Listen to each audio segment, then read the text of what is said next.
আচ্ছা, গত 25 তারিখে ইসলামপুর থানা একটা খবর পায় কি জিরোপানি পণ্ডিত পোতা যে গ্রাম আছে ওই জায়গাতে কিছু স্ন্যাচিং হয়েছে।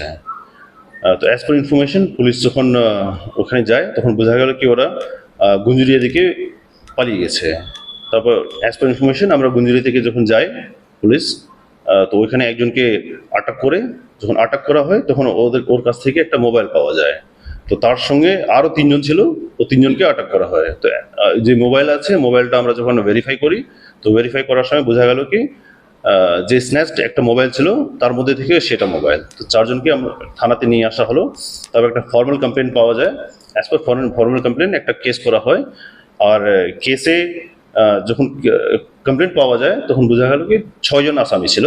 তো সেই জন্য একটা ডাকাতি কেস করা হয়েছে।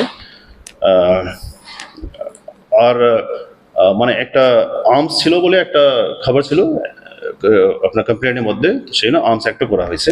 তো একটা ডাকাতি আর আর্মস একটা কেস হয়েছে আর 4জনকে অ্যারেস্ট করা হয়েছে। আর 4জনকে পিসি পিরিয়ড নেওয়া হয়েছে কালকে। 5 দিনের আমরা পিসি পেয়েছি। এদের নাম হলো আনসি, শের মোহাম্মদ, সোহেল আর কালান্দার।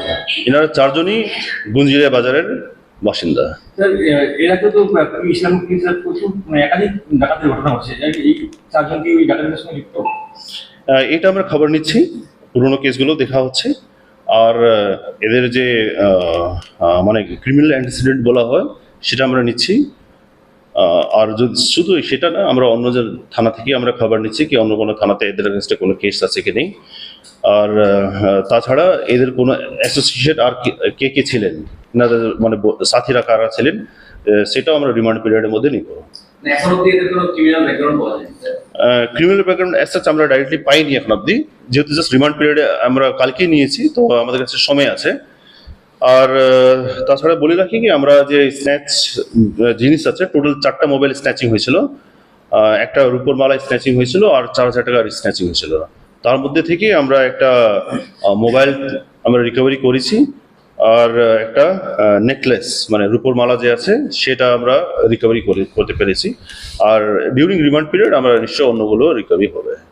স্যার, পূজার মধ্যে ইসলামপুর শহর জুড়ে বিভিন্ন জায়গায় চুরি হচ্ছে, সেই চুরিটাকে আপনার জন্য কি পদক্ষেপ হচ্ছে?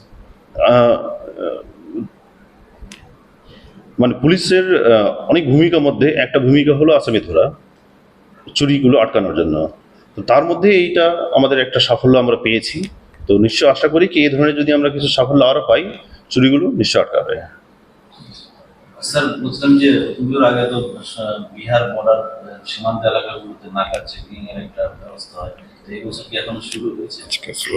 আমরা বিভিন্ন জায়গাতে নাকা করি, আমাদের সারপ্রাইজ নাকাগুলো বিভিন্ন জায়গাতে হয়। শুধু সীমান্ত বর্ডার না, আমাদের হাইওয়েতে হয়, সীমান্ত বর্ডারে আমরা মাঝে মাঝে করি। আর পুজোর সময়তে এই নাকাগুলো আমাদের বেড়ে যায়, আর আমরা এটা শীঘ্রই বাড়াচ্ছি। ডাকগুলোর দিক থেকে আসছিল, স্যার ওটা কি পাওয়া গেছে যে কোথা থেকে ওটা নিয়ে আসছিল?